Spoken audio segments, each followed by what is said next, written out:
안녕하세요. 달입니다. 추석 연휴가 지났어요. 많은 사람들이 일상으로 복귀한 첫날도 지나고요. 네, 밤이 깊었습니다. 지금 이 녹음을 하고 있는 시간이 새벽 1시 41분이네요. 네. 이 시간에 저를 잠 못 들게 하는 책이 있어서 살펴보려고 합니다. 추석 연휴 동안 읽은 소설 중 하나인데요. 장편 소설입니다. 시민대학에서 함께 공부하는 선생님께서 소개해 주신 책이에요. 책을 다 읽고 나서 책이 전하는 울림이랄까요? 너무 커서 거의 또 충격에 가까워서 책 속의 등장인물 중 한 사람인 사피라는 사람이 있어요. 그 사피가 그랬던 것처럼 저도 차를 몰고 밖으로 나가서 목적지 없이 한참을 달리다가 보문산까지 갔다가 돌아왔습니다. 오는데 이제 마음속에서 숙제가 하나 생기는 것 같았어요. 그리고 잠도 안 오니까 오늘 밤에 가기 전에 이 숙제를 마쳐야 되겠다고 생각했습니다. 오늘의 책은요, 다냐 쿠카푸카, 자꾸 푸카쿠카라고 발음이 되는데, 하여간 쿠카푸카라는 어감이 좀 특이한 작가의 책입니다. 책 제목은 어느 사형에 관한 기록입니다. 어느 사형에 관한 기록. 제목부터 섬뜩합니다. 여자 4명을 살해한 연쇄 살인범이에요. 이 책에서는 연쇄 살인범이라는 용어도 좀 다른 의미에서의 그 비판적인 성찰의 대상인데요. 다음 콘텐츠에서 설명하기로 하고요. 아무튼 그 연쇄 살인범이 사형을 집행당하는 날, 그날의 기록입니다. 이 스토리 타임이 있습니다. 소설에 쓰여지는 스토리 타임, 쓰여지는 바로 현재의 시점에서 사건 또는 줄거리가 진행되는 시간의 시작과 끝, 또 출발과 도착까지의 시간이 이 스토리 타임입니다.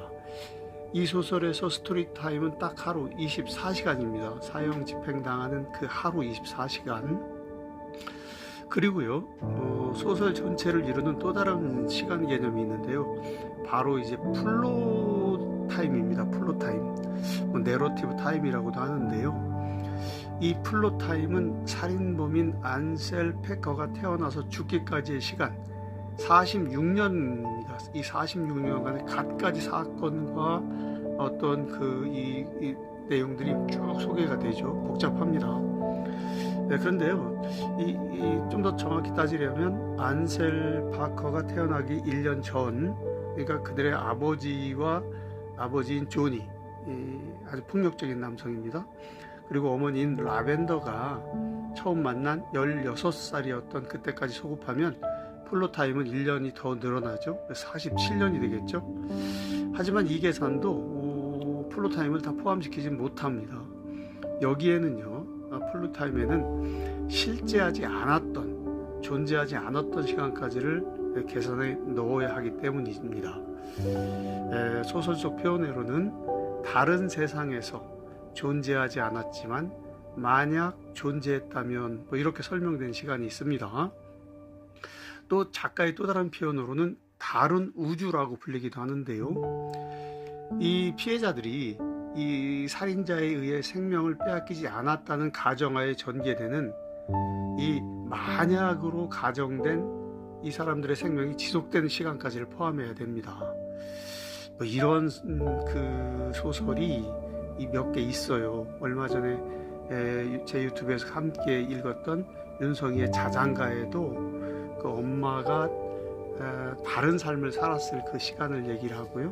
올해 현대문학상 수상작인 정영수의 미래의 조각인가요? 하여튼 그 소설에도 그런 그 잊지 않은 시간들을 이렇게 만들어내서 전개한 소설들이 있습니다. 아무튼 그 실제하지 않는 비실제 또는 비존재의 시간을 모두 계산에 넣어야 이 플로타임입니다. 그 시간이 작가가 이제 소위 개연성이라고 하죠. 현실에 있음직한 호구 같은 걸 전혀 염두에 두지 않고요. 순전히 상상력으로만 창조해낸 허구, 이걸 보고 소설적 진실의 시간이라고 저는 부르고 싶은데요. 사실 여기가 핵심입니다. 그래서 소설의 플롯은 아리스토텔레스가 시학에서 비극에 대해서 말했던 것 같은 의미에서 소설의 영웅과 같은 것이라고 할 수 있습니다. 이 소설의 플롯, 다냐 쿠카푸카의 소설 말미에도 그런 시간이 있습니다. 피해자들이 죽지 않고 살아있다는 전제하에 전개된 시간입니다. 그래서 이 소설은요, 하루 24시간이라는 스토리 타임 하고요, 47년 더하기 알파 혹은 무한대의 플롯 타임이 직렬이 아니라 병렬로 나란히 가는 소설입니다. 24시간의 끝에는 사형이 기다리고 있습니다. 이 사형이 기다리고 있다는 전제가 소설의 긴장을 형성하는 이 팽팽한 고무줄의 한쪽 끝을 당기고 있습니다. 그리고 맞은편의 고무줄 한쪽에는 사형수가 저질렀던 살인들, 그리고 그의 만행이 벗겨지는 과정들이 있습니다. 사피라는 경감, 여자 경감이 주도하는 그런 수사의 과정들이 있습니다. 그런데요, 이 스토리 타임과 플롯 타임으로 이렇게 꾸며진, 짜여진 시간 예술인 소설의 구조라고 할 수 있는 이 구조는 고무줄의 양쪽 끝 두 꼭지점이 서로를 당기는 이 긴장만으로는 다 설명될 수 없습니다. 이 기하학으로, 복잡한 기하학은 아닌데요, 설명을 한다면 이 기하학에서도요, 구조라는 것이 형성되려면 최소한 삼각형이 돼야 됩니다. 구조는 사망이다라고 프랑스 미학자죠, 질 들레즈가 말했어요. 이 쿠카푸카의 소설 어느 사형에 관한 기록도 위 두 개의 꼭지점보다 더 중요한 세 번째 꼭지점이 존재합니다. 그걸 좀 정리해 보자면 어려운 말이 될 수도 있는데, 인간 본성의 복잡성, 그리고 그 복잡성의 내부와 외부를 서성이고 또 망설이고 또 불안해하고 공포에 시달리면서요, 용기 또는 정의, 사랑의 편에 서고자 고투하는 인물들의 서사가 있습니다. 인간 본성의 복잡성이라고 표현한 부분은 뭐냐면요, 인간 내면에는 선한 점과 악한 점, 사랑과 미움, 또 치유하려는 마음과 폭력을 행사하려는 이런 성향들이 일반적으로 자리 잡고 있다는 것입니다. 이 소설이 읽히는 이유, 이 소설을 자꾸 내면으로 파고 들어가면서 읽어야 될 이유가 거기에 있는데요, 이 소설 속 인물들은 그 안에서 아주 힘들어하면서 한 걸음 한 걸음 정말 힘들게 전진합니다. 다른 점을 좀 살펴볼까요? 이 소설은 추리소설입니다. 이 추리소설이라고 하면 보통 추리소설들은 독자를 불안함과 긴박감에 몰아넣죠. 서스펜스입니다. 서스펜스를 곳곳에다 잠재시켜 놓았다가 터뜨리거나 하는 거죠. 살인을 줄거리로 삼은 추리소설의 스토리 타임은 말 그대로 추리가 작동해야 되죠. 두 가지 추리가 있습니다. 첫 번째 것은 작가가 주도하는 추리죠. 대부분 주인공들은 수사 담당자들입니다. 여기서는 여자 경감인 사피가 그 역할을 하는데요, 꼭 주인공이라고만 볼 수는 없지만 이 작가의 대리인으로서 이 주인공은 사건을 추리해가면서 예견하고 또 추정하죠. 이 추리의 과정에서 암시와 복선이 자연스럽게 깔리게 됩니다. 이것이, 이 암시와 복선이 독자가 전개하는 두 번째 추리의 실마리가 되죠. 그러니까 이 추리 소설에서는 롤랑 바르트가 말했듯이 저자의 죽음 이런 거 잘 실감하기가 어려워요. 작품 전개의 주도권을 전적으로 작가가 쥐고 있기 때문이죠. 이 독자들은 작가가 깔아놓은 암시와 복선을 실마리로 사건의 진상이나 범인들을 예견하고 추리하고, 그러다가 또 허탕을 치기 일쑤입니다. 바로 그 허탕 치면서요, 함정에 빠지고 또 아연실색하는 이런 반전과 깨달음, 이것이 추리소설을 읽는 재미이자 묘미겠죠. 이 반전과 깨달음도 아리스토텔레스가 시학에서 소개하는 개념이기도 합니다. 아무튼 이 다냐 쿠카푸카 발음을 이번에 제대로 한 것 같습니다. 이 추리소설의 이런 전범을 근데 따라가질 않아요. 이 소설은 아예 범인이 누구인지 밝혀놓고 시작합니다. 그리고 그가 이 사형을 당할 예정이라는 사실도 다 털어놓고 시작합니다. 24시간 남았다는 그 설정이 그것이죠. 그리고 주인공과 독자가 그러니까 굳이 범인을 찾는 수고를 할 필요도 없어요. 또 그렇게 찾아나가는 재미를 누릴 기회를 가질 필요도 없어졌죠. 물론 이게 다는 아니에요. 한 가지 서스펜스가 준비되어 있긴 합니다. 사형 집행일인 당일날 이 사형수동 여성 교도관인 사냐의 도움을 받아서 이 안실백화라는 이 살인범은 이 여성 교도관도 이 자기를 사랑하게 만드는 그런 묘한 이 매력, 치명적인 구석이 있습니다. 복잡합니다. 하여튼 이 사냐의 도움으로 안실백화가 이 사형 당일날 탈옥하기로 계획을 하는 겁니다. 이 교도관 사냐는 사형수를 이송하는 차량 좌석 아래에 총을 갖다 놓기로 했어요. 그리고 그가 탈출을 할 수 있도록 뭐 차량도 준비하고 또 준비를 잘 갖춰 놓았다고. 이제 소설 속 대사로는 내가 그걸 해냈어 라고 안실백화에게 말합니다. 그러니까 생애 마지막이 될 수 있는 날에 탈옥에 성공하느냐 실패하느냐 이 점은 추리소설의 요건으로 충분한 독자의 관전 포인트입니다. 그런데 소설의 중간쯤에서 사냐의 변심으로 이 탈옥은 실패하는 것으로 그래서 서스펜스가 되지 못하고 서사의 중심에서 사라져버립니다. 그러므로 이 소설이 추리소설이고 또 성공한 추리소설로 평가받는 지점은 다른 곳에 있습니다. 즉 제가 앞서 말씀드렸던 소설의 구조를 이루는 마지막 꼭지점입니다. 비평하지 말고 낭독해라. 이번 추석 연휴에 저를 2번이나 찾아온 친구가 제 유튜브를 위해 해준 조언입니다.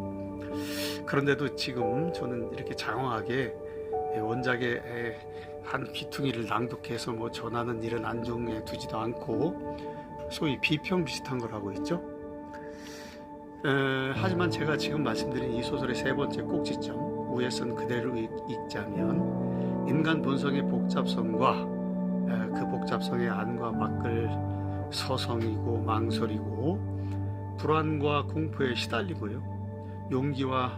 그러면서도 용기와 정의와 사랑의 표현에 서고자 하는 고투하는 인물들의 서사는 제가 비평의 언어로 쓰고 있지 않습니다.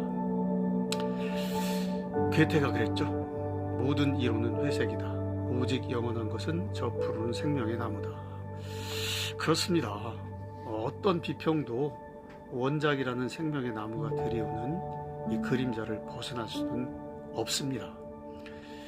소설을 읽는 것은 지식이나 이론을 읽는 것이 아니고요. 제가 위에다 스토리 타임이다, 플롯 타임이다, 뭐 추리소설의 뭐 암시와 복선이다 여러 가지 얘기를 하고 했습니다만은 그런 지식이나 이론으로 읽는 것이 아니고요. 생명의 나무에 올라가는 것입니다. 표현하자면 좋은 소설은 관념으로 읽히지 않고요. 몸으로 읽어야 읽히는 소설입니다. 인간 본성의 복잡성과 그 복잡성의 안과 밖, 내부와 외부를 서성이고 망설이고 불안과 공포에 시달리고 그러면서도 용기와 정의와 사랑의 표현에 서고자 고투하는 인물들의 서사. 복잡하게 썼네요. 이 인물들의 서사를 읽고 있자면 몸이 아픕니다. 이 심리적으로 아파요. 이 소설은 추리소설이면서 심리소설이죠. 실제로도 몸이 아픕니다. 2계열의 소설이 있습니다. 예를 들면 유달상이라는 작자가 쓴 운동장 관리인 따위의 소설은 본질주의 소설입니다. 관념적인 소설이죠. 저를 예로 들어서 송구합니다. 제가 만드는 유튜브니까요. 근데요, 다른 계열, 그러니까 이 노인과 바다의 작가 해밍웨이가 실천한 그런 소설인데요, 바로 행동주의 계열의 소설이 있습니다. 저는 이 소설이 추리소설, 심리소설이면서도 행동주의 소설이 아닌가 이렇게 분류하고 싶은데요. 뭐 억지스럽습니다만 그렇습니다. 이 컨텐츠는 소설에 본격적으로 들어가기 전에 만드는 컨텐츠입니다. 그래서 좀 다른 얘기를 좀 더 하겠습니다. 비평가를 꿈꾸는 분들을 위해서 한마디 제가 드리고 싶은 조언이 있는데요. 이 소설을 연구해 보라는 겁니다. 이 소설을 연구해 보세요. 이 로이스 타이슨이라는 사람이 쓴 비평이론의 모든 것이라는 책이 있습니다. 여기에는 구조주의 이론, 탈구조주의 이론, 여성주의 이론, 정신분석 이론, 신비평 이론 등 하여간 20세기에 구축된 모든 비평 이론이 다 소개되고 있어요. 이 저자 로이스 타이슨은 이론을 설명한 다음에 또 실제 비평으로 그 이론을 설명하는데요. 실제 비평에 인용된 텍스트가 스캇 피츠제럴드의 위대한 개츠비입니다. 다시 말해서요. 위대한 개츠비는 모든 비평 이론을 다 적용해도 분석될 수 있는 텍스트라는 거죠. 제가 왜 이런 말을 하고 있을까요? 제가 보기에 이 다냐 쿠카푸카의 어느 사형에 관한 기록은 현대적 버전의 새로운 비평 이론의 모든 것을 이룰 수 있는, 거기에 부응할 수 있는 텍스트라는 것입니다. 이 소설은 구조주의와 탈구조주의 이론으로 살펴볼 수 있습니다. 제가 위해서 구조는 사망이다 라는 질 들레즈의 말을 인용했고 그 사망에 해당되는 부분을 정리해 놓았습니다. 물론 다른 구조를 발견할 수도 있겠죠. 여성주의, 페미니즘 비평 말할 필요가 없습니다. 이 소설의 핵심 메시지에 가닿으려면 이 여성성과 남성성, 이것을 페미니즘적인 시각으로 분석할 필요가 있죠. 또 신식민주의 비평, 흑인과 인도, 또 미국 외 세계, 백인 이런 것들이 어떻게 그려지고 있는지를 잘 살펴보면 또 접근할 수가 있겠죠. 정신분석 이론, 인간 본성의 복잡성에 대한 것인데요. 여기는 이제 프로이트로부터 에릭 프룸으로 발전한 정신분석 이론, 사회심리학 이론, 니체에서 들레즈로 이어지는 도덕 이론이 운영될 수 있을 것입니다. 저는 이론가가 되려는 욕심도 없지만요. 나이도 먹었고 또 집중해야 할 다른 일, 특별한 일은 아닙니다만은 그런 일이 있어서 제가 비평을 하진 못하겠고요. 또 말은 이렇게 하면서 남에게 일을 또 미루고 있죠. 그런데 사실은 누군가 이 일을 할 거라는 확신은 전혀 들지 않습니다. 제 말을 듣고 누가 이 소설을 연구하고 왜 이론들을 적용시키겠습니까? 혹시는 모르겠지만요. 그래서 다음 컨텐츠에서는요, 이 소설에 대한 에서요, 제가 정신분석 이론을 아주 조금 적용해서 살펴보도록 하겠습니다. 비평이 아니라요, 소설 나무에, 사실은 어떻게 보면 이 소설은 이 소설이 나무라면 제가 서 있는 방향으로 한참 기울어서 정말 올라가기 어려운 소설로 보입니다. 그래도 한번 올라가 보는 그런 무모한 시도를 해보겠다는 그런 말씀입니다. 밤이 깊었네요. 벌써 이제 2시가 됐습니다. 이 소설은 아주 슬픈 소설입니다. 너무 아픈 소설입니다. 소설을 읽기 어렵습니다. 그래서 이 컨텐츠의 원고를 일부러 건조하게 쓰려고 노력했습니다. 처음에는 원고 없이 마음에 내키는 대로 녹음을 하려고 했는데요. 그러자니까 말들이 너무 축축해질 것 같았어요. 그래서 원고를 썼습니다. 그런데 이제 드라이하자, 좀 건조하자, 드라이하자, 이렇게 생각하고 썼죠. 작가도 그랬을 것 같아요. 이제 슬프고 아픈 소설을 집필하기 얼마나 어려웠겠어요. 근데 내내 따라다니는 그 어둡고 무거운 그 하중, 그 짐을 덜어내기 위해서 또 다른 심리적 트릭을 썼는지 잘 모르겠습니다. 아마 그랬을 것 같아요. 자기 의도를 하면서 써야 되니까요. 그렇지만요, 제가 볼 때 작가에게 가장 힘이 된 것은 이런 맥락하고는 전혀 다른 심리적 태도였을 것 같습니다. 사형수 안셀 패커는 사형에 처해져 목숨을 잃는 마지막 순간에 다음과 같이 기도합니다. 이 소설 한 구절을 읽어보겠습니다. 당신은 기도한다. 다음 생에는 좀 더 다정한 존재로 태어나기를, 존재를 온전하게 만드는 선천적인 갈망을 이해할 수 있는 존재가 되길, 우아한 존재가 되길, 벌새가 되길, 비둘기가 되길, 아주 중요한 부분이 있는데 말을 좀 더듬었습니다. 그런 거죠 뭐 하는 게. 한 구절을 읽어봤는데요. 사형수는 이 마지막 구절에 따르면 이렇게 기도를 했죠. 그런데요, 평소 다른 이론을 만들어내고 그 이론 속에서 다른 우주를 꿈꿉니다.